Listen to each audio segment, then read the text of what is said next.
Boa noite, Adriana Dantas. Boa noite, Sr. Antônio Onofre. Olá, Dona Edi, Sr. Milton. Olá, Valdete. Boa noite também, Célia. Sejam todos bem-vindos.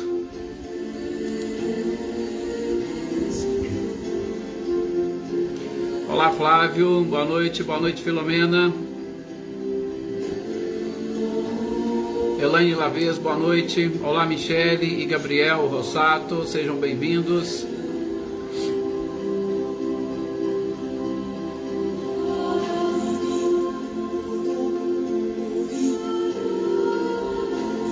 Sr. Antônio Pazotto, olá Amanda, boa noite Lídia, Cláudia Honor e Eliane, boa noite para vocês também, Cecília e Reinaldo, boa noite, Adriana Alvarenga, boa noite.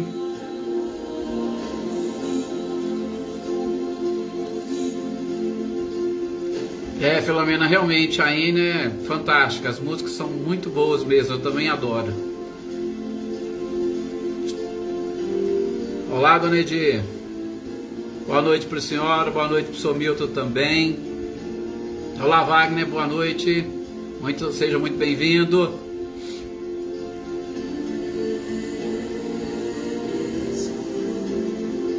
Sr. Luiz Alberto, boa noite também, seja bem-vindo.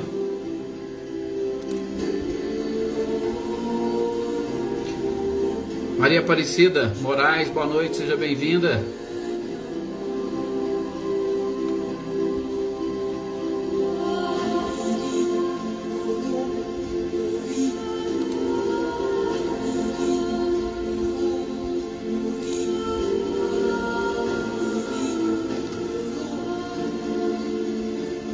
Luísa Nalim, boa noite também, Cido, olá Jocana, Selma, boa noite.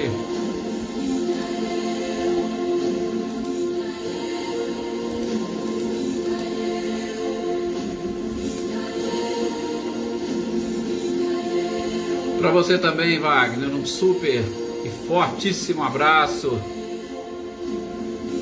Rita de Cássia, boa noite, seja bem-vinda também.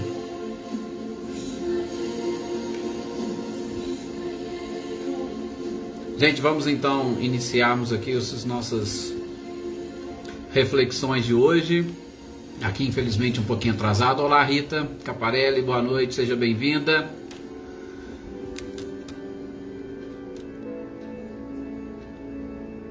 Marcileia, Luciano, sejam bem-vindos também. Guilherme. Convido a todos vocês agora, nesse instante, mais uma vez,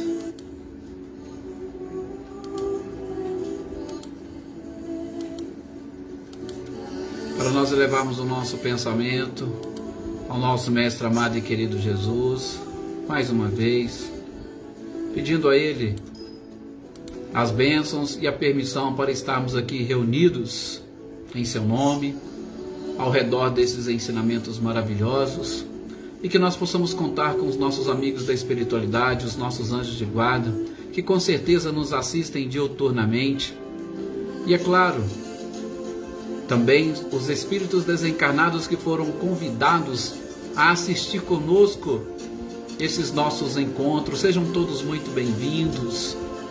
E é com grande prazer e alegria que juntos estamos fazendo essa leitura e estudo destas obras que a espiritualidade nos legou e que muito nos auxilia a trabalhar um pouco mais e melhor o nosso próprio interior, na busca do autoconhecimento, facilitando a nossa trajetória, a nossa caminhada rumo à evolução espiritual que todos almejamos.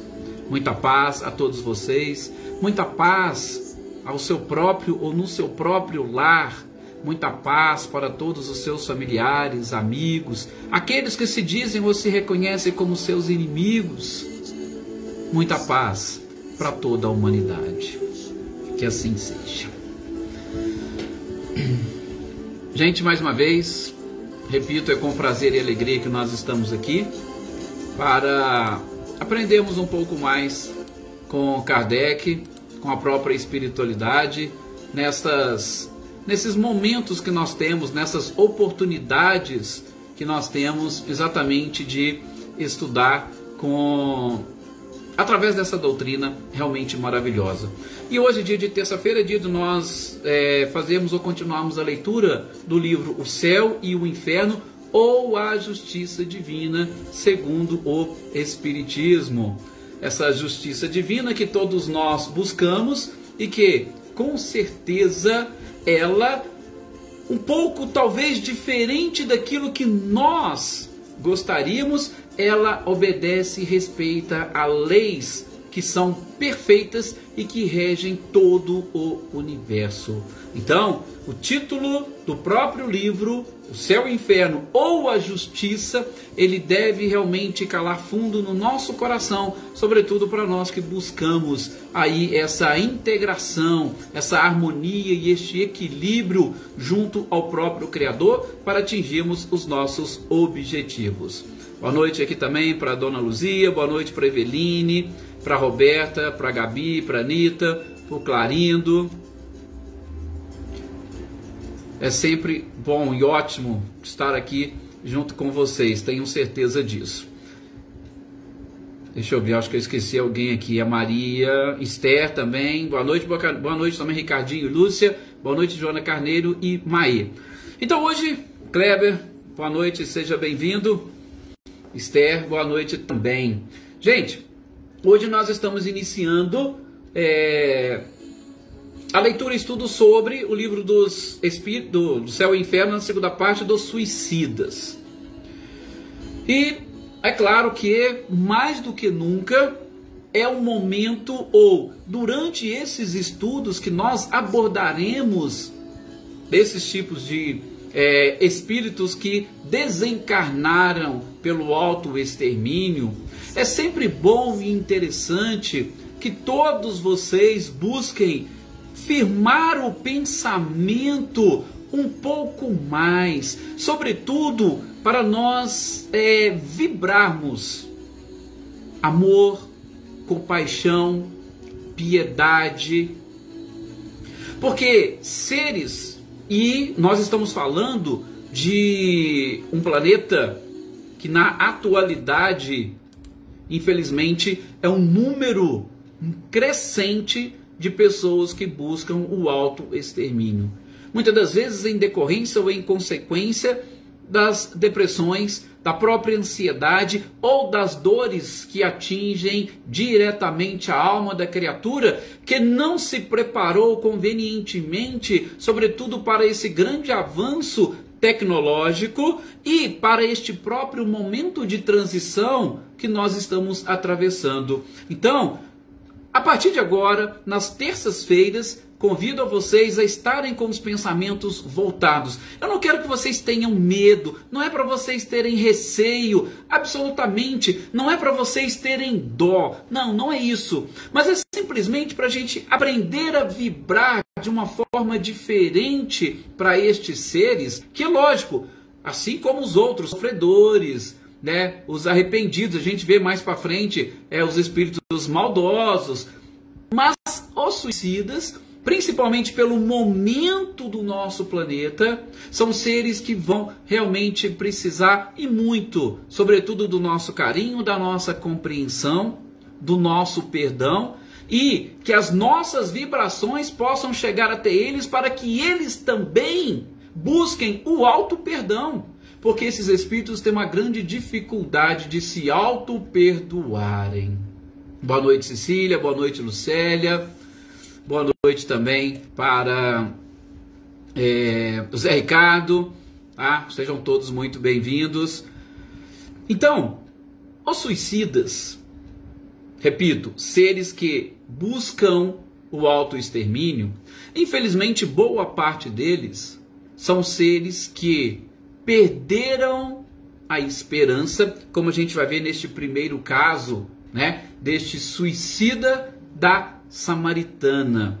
Um suicídio ocorrido num determinado local, num ambiente lá em Paris. Creio eu, inclusive, que aqueles ambientes, aqueles locais onde as pessoas vão lá, têm os seus quartos, e principalmente para tomar banho, como se fossem aqueles banheiros públicos, né? E uma pessoa ali naquele ambiente, sem se identificar, entrou, pediu ao garçom, ele preparou um banho, ele foi tomar banho e passada 2 horas ele não saía lá desse local, não chamava o garçom, e quando ele chegou lá, ele viu que a pessoa tinha se auto-exterminado. Passou uma navalha no pescoço e não deixou nenhuma forma, nenhum meio de ser reconhecido. Por isso, inclusive, que Kardec trouxe como título exatamente o suicida da Samaritana, que era este ambiente onde ele se encontrava. Esse fato está relatado lá na Revista Espírita de junho de 1858, tá? E o espírito foi evocado 6 dias depois do seu desencarne. 6 dias depois. Veja que interessante, abrindo mais uma vez um parênteses. Nós estamos diante de Kardec, diante de um trabalho da própria espiritualidade para a codificação destes ensinamentos. Então tinha toda uma permissão da espiritualidade, inclusive, principalmente a partir de agora, nós vamos ver em muitos desses relatos, no início, o pedido de permissão para que os guias espirituais pudessem trazer e que esses espíritos pudessem se comunicar. Tá? Boa noite, Lívia, seja bem-vinda. Então, há essa permissão, porque tem gente assim, principalmente atualmente, tem aquela preocupação, né? Poxa, mas espera aí, um espírito, será que desencarnado há tão pouco tempo, ele poderia, sim, se comunicar? Gente, tudo tem a permissão da própria espiritualidade. Boa noite, Fernando Pares e Ellen, sejam bem-vindos. Tudo tem uma permissão, então, cuidado, tá? Nós, ou os nossos familiares, ou às vezes algumas pessoas que a gente conhece, sabendo que a gente é espírita, fala assim, não tem jeito de pedir uma comunicação. Não é bem assim.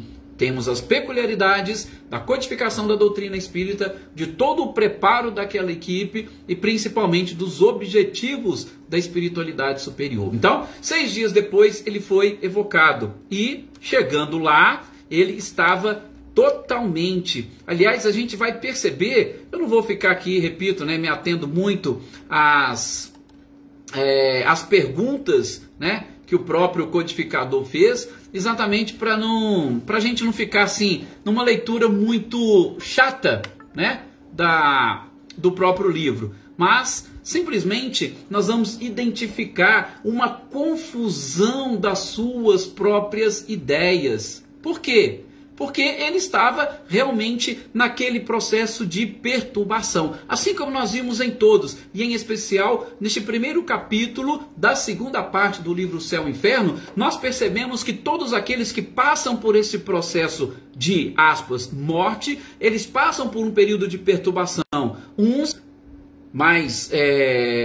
de forma mais rápida, em questão de segundos, minutos, outros vão levar horas, outros vão levar dias e assim sucessivamente. Então, esse espírito estava justamente naquele período que a sua mente estava totalmente perturbada, até mesmo porque ele buscava uma coisa e de repente ele estava ali diante de uma assembleia, porque inclusive Kardec perguntou, você sabe onde você está? Ele, não, você poderia me responder? Aí Kardec respondeu, você está aqui justamente numa assembleia de pessoas que te convidaram para que você trouxesse alguns esclarecimentos para nós. Tá? Mesmo assim, ele não conseguia concatenar as ideias. Por quê? Porque ele falava, poxa, mas eu estou lá no meu caixão, estou me sentindo sufocado. E olha que ele tinha consciência de que ele buscara esse autoextermínio. Mas ele se sentia vivo. Se sentia lá no local, lá no caixão, sufocado, sem ar. Mas ele tinha essa consciência de que ele tinha tentado contra a própria vida. Olha para vocês verem que coisa mais estranha. E como que ele conseguia, nesses instantes, sentir tanto as dores da alma quanto as dores do próprio corpo. Então, esta confusão de ideias, ou, como diz Kardec, esse turbilhão de pensamentos, naquele instante, era um dos seus principais ou maiores sofrimentos. E como ele dizia, né? Eu Tentei fugir do sofrimento, porque ele sofria antes e acabou-se entregando à tortura. Então, ele viu que o sofrimento que ele sentia antes, era menor do que a tortura que ele passou a sentir depois. Veja que relato realmente interessante. A Aninha ainda pergunta aqui, pensou que tidos, os suicidas iam direto para o umbral. Aninha, não é questão sim, de ignorância, não, fica tranquila. Por quê? Porque todos nós ainda temos dúvidas com relação a isso. O único detalhe, tá? Já esclarecendo aqui para você e para outras pessoas, é que nós desconhecemos o que efetivamente vem a ser umbral.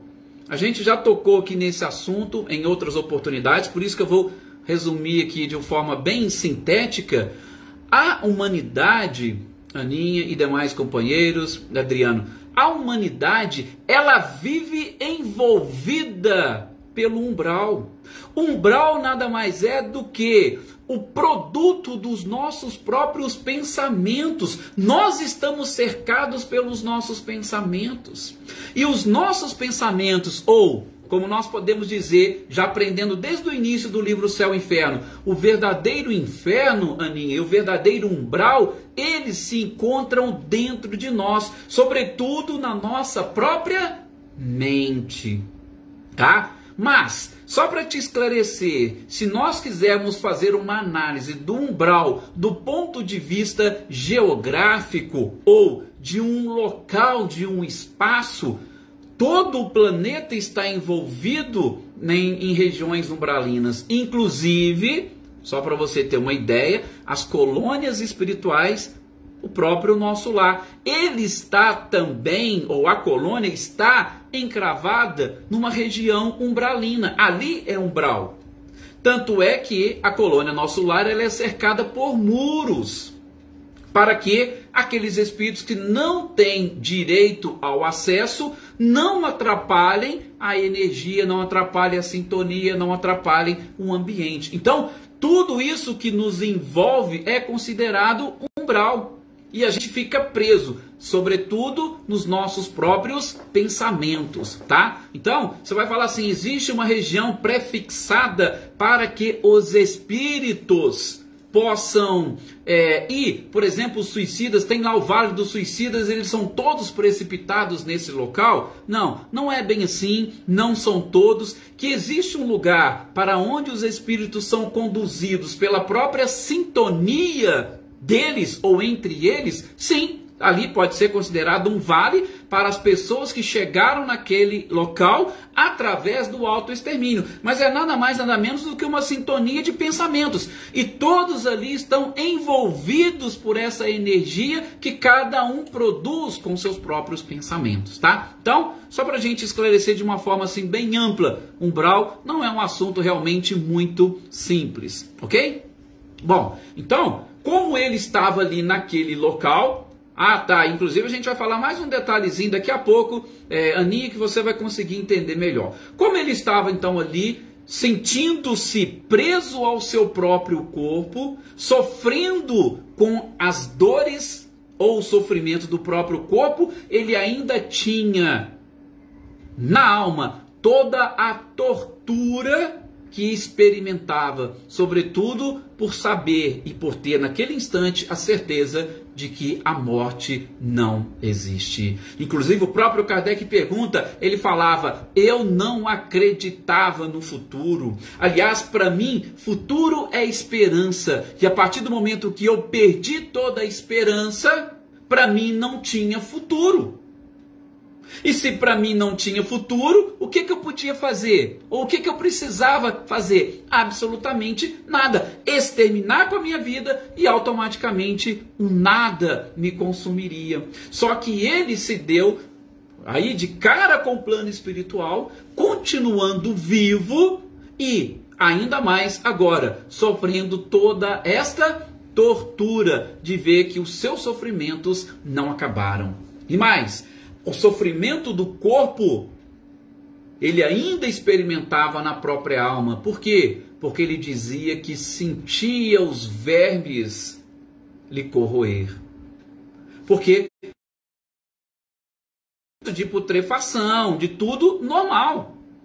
O corpo, ele continua o seu processo. E enquanto esse processo vai acontecendo, estando a alma ligada ao corpo, ela vai captar toda essa energia, ela vai captar tudo isso que está realmente passando com a própria pessoa. Então, ele sentia os vermes do corroer. Então, ele se depara. O nada não existe. Ou melhor, eu estou aqui diante de mim mesmo. E o que eu buscava, que era o extermínio, não aconteceu. Por isso que ele chama isso, inclusive, de tortura, que ele estava sendo torturado.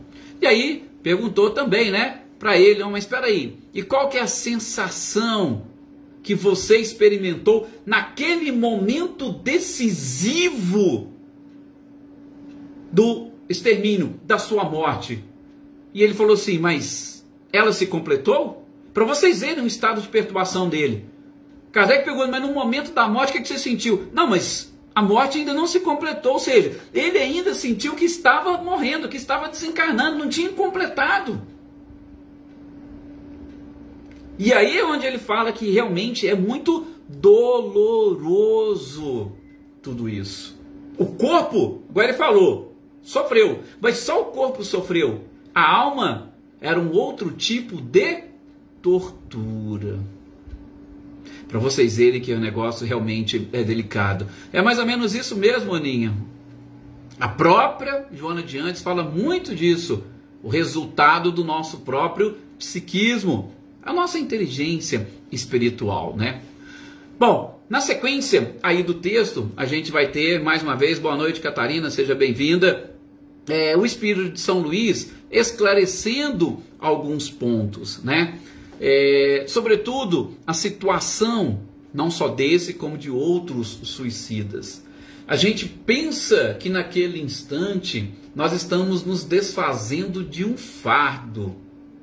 Por quê? Porque com certeza o peso do corpo, sobretudo com as agonias que nós sentimos, muitas das vezes nós jogamos, de novo, né, Aninha, o reflexo do nosso psiquismo no próprio corpo, a gente lança e a gente sente aquela angústia, a gente sente um aperto no peito, mas isso não é do corpo, isso é da alma. Então a gente acha que se desfazendo deste fardo, nós vamos eliminar o sofrimento.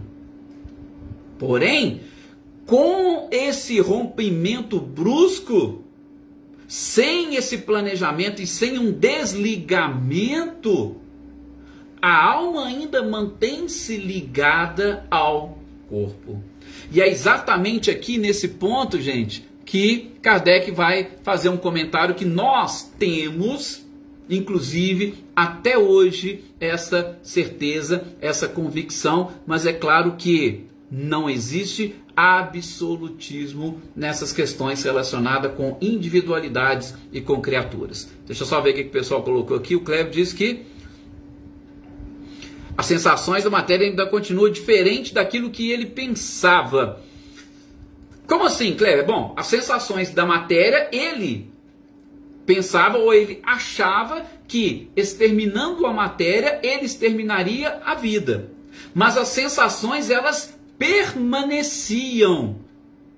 Inclusive as sensações que o corpo estava sentindo passava para o espírito. Aliás, eu não posso dizer que o corpo sentia, né, as sensações, porque as sensações são do espírito. E a gente vai perceber isso no nosso continuidade do nosso estudo do Livro dos Espíritos, que a gente vai estudar essas percepções e sensações. Então essas sensações do espírito, o corpo é uma matéria inerte, e ele experimentava exatamente por esta ligação que ele tinha com a própria matéria. Então os vermes estavam lá corroendo e ele sentindo os vermes corroer o seu próprio corpo. Ele experimentava essa sensação e com certeza dolorosa. Aí o Cinda coloca aqui, tendo nossa cota de energia vital para a programação de vida, enquanto o fluido vital, a energia vital nos liga com o corpo de forma muito aguda. Sim, e inclusive, Cido, Olá, Ana Marta, seja bem-vinda. E, inclusive, este é o ponto que Kardec vai fazer aqui o seu comentário. Ele vai dizer o seguinte, olha, como nós, o Cido disse bem, trazemos uma quantidade de energia vital para nós mantermos o nosso corpo por determinado período de vida, de existência, nós ainda vamos permanecer ligados ao corpo, e mesmo que o corpo já tenha se deteriorado por completo, tá? Ficando ali só o esqueleto, mas nós vamos manter uma ligação tão forte com o corpo, segundo o próprio codificador, enquanto perdurar exatamente esta quantidade de fluido vital, ou podemos assim dizer, este período programado para a minha existência física. É lógico que isso aqui é algo muito delicado. Kardec, geralmente, ele parou por aí, né? Por exemplo, se você tem uma programação de 50 anos, você suicida com 40, a chance de você ficar ainda preso a essas sensações da matéria é de no mínimo 10 anos, tá? Mas volto a repetir, isso não é uma regra absoluta, isso não funciona para todo mundo, cada um tem as suas peculiaridades. Mas o detalhe é que fluido vital que nós carregamos, gente, muitas das vezes eles são também utilizados por espíritos que nós chamamos, e André Luiz gosta de usar essa expressão, vampirizadores. Muitos espíritos podem e querem ir atrás para sugar estas energias vitais e se alimentarem dessas sensações que para eles são sensações muito próximas às sensações e prazeres que nós temos no nosso próprio corpo. Então, ainda existe esse outro detalhe que não foi colocado aqui. Kardec está fazendo uma pesquisa com o espírito, com a sensação do espírito, e ele não está avaliando neste ponto as questões relacionadas às influências entre espíritos, inclusive desencarnados. Tá? Então, a gente tem que pensar, e eu, lógico, confesso para vocês que não pretendo me aprofundar muito neste ponto, até mesmo para poder não assustar algumas pessoas que não estão acostumadas com essas terminologias, e até mesmo muitos espíritas têm essa dificuldade de ouvir esclarecimentos em torno desta matéria. Por quê? Porque geralmente são sofrimentos realmente muito complicados, muito delicados, e é uma energia que a gente precisa aprender a trabalhar com elas, tá? Lógico que aqui não vai interferir na nossa leitura e estudo, porque a gente vai fazer uma leitura tranquila daquilo que Kardec nos traz. Nós não vamos fazer nenhum tipo de trabalho mediúnico. Nós vamos fazer aqui as nossas orações, as nossas vibrações e buscar informações e esclarecimentos. Portanto, fiquem tranquilos. Mas só para vocês saberem, num trabalho mediúnico envolvendo esse tipo de espíritos que desencarnaram pelo autoextermínio, o trabalho e a preocupação da espiritualidade são intensos para que esses seres possam se comunicar, para que esses seres possam buscar um certo alívio, igual aqui. Neste período, ou durante essa própria comunicação, onde o espírito é levado. O próprio Kardec pergunta, mas peraí, como é que chegou até aqui? Ele falou, eu senti uma atração, uma força, e de repente eu estou aqui. Repito, mas falando ali daquela forma confusa. Mas o fato dele estar ali no meio daquele grupo, e um grupo que só se preocupava com orações e em aprender, ele sentia alívio de estar ali.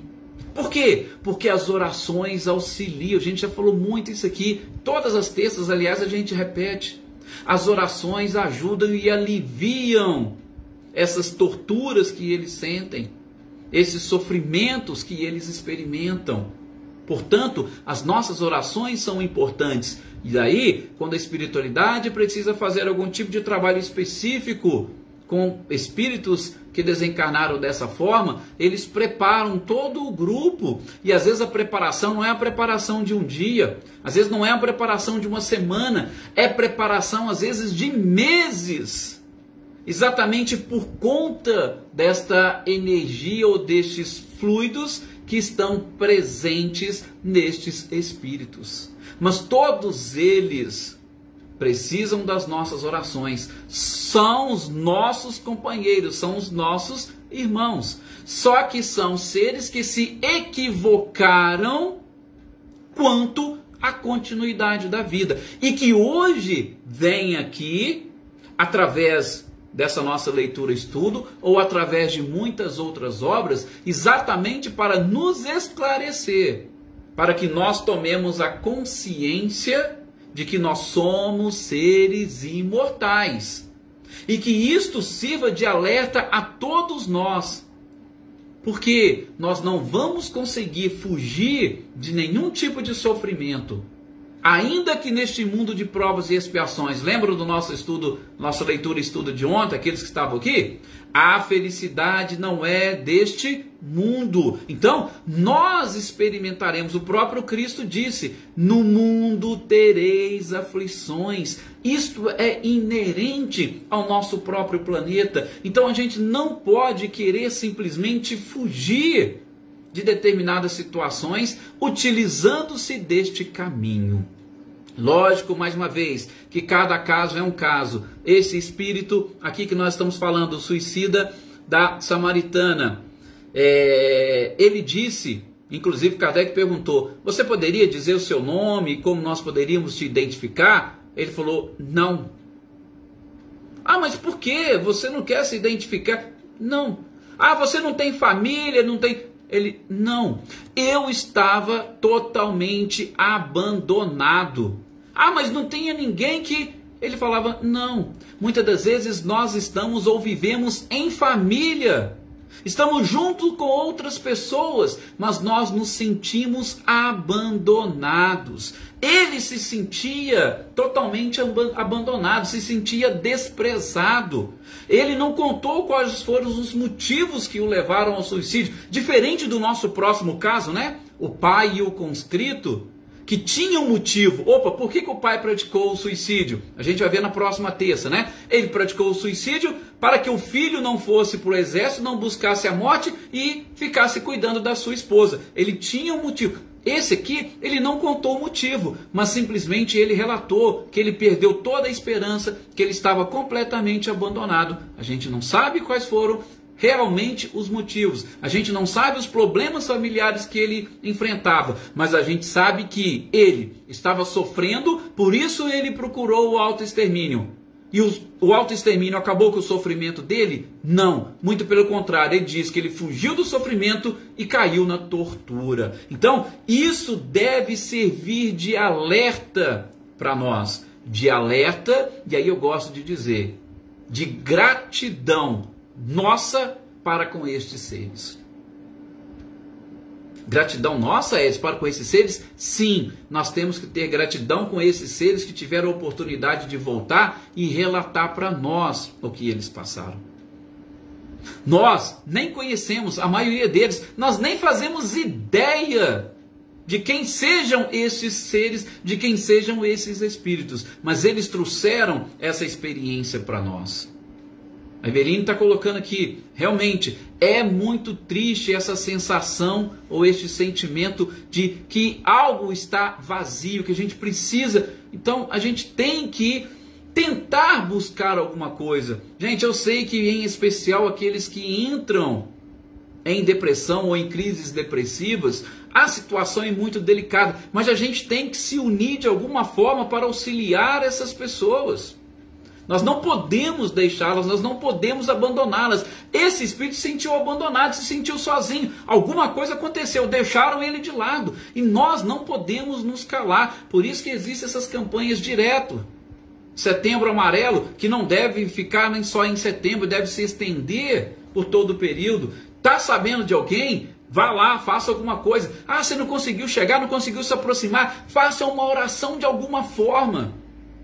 A sua oração, com a sua energia, com a sua vibração, pode chegar até essa pessoa. Ah, mas eu não conheço. Não tem problema. Faça oração para todos os espíritos. A espiritualidade vai levar até eles. Quantos já não foram, quantos seres não foram salvos exatamente de momentos cruciais por conta de uma mensagem que o vento levou e chegou na mão da pessoa? A gente sabe de histórias assim. Então, é difícil? Com certeza, e principalmente para quem está passando, muito mais. A gente tem que aprender exatamente a trabalhar um pouquinho. A Célia colocou aqui, é isso mesmo. Nós temos que, inclusive, ficar atentos. Os nossos próprios jovens, gente, os adolescentes, às vezes eles soltam gritos de socorro que a gente não consegue entender. A gente vai achar que é uma manha, a gente vai achar que é qualquer coisa, mas é um grito, um pedido de socorro. Então a gente tem que aprender a interpretar. Opa, você tá... Não, você não está abandonado, não, vem cá, eu estou junto contigo. Qual que é o problema? O que tá... Não, vem cá, vamos fazer... A gente tem que fazer alguma coisa para descobrir e ajudar a pessoa a preencher aquele espaço, a preencher aquele vazio. E nós sabemos, o que mais pode preencher um vazio do que o amor? O amor pode absolutamente tudo. Tudo. Então vamos sempre que possível nos oferecer para ajudar a todas as pessoas. Conversa, conversa com fulano, conversa com ciclano, não sei, peça ajuda à espiritualidade, eu tenho certeza que eles vão nos intuir, que eles vão nos inspirar e vão nos ajudar a encontrarmos uma solução, tá?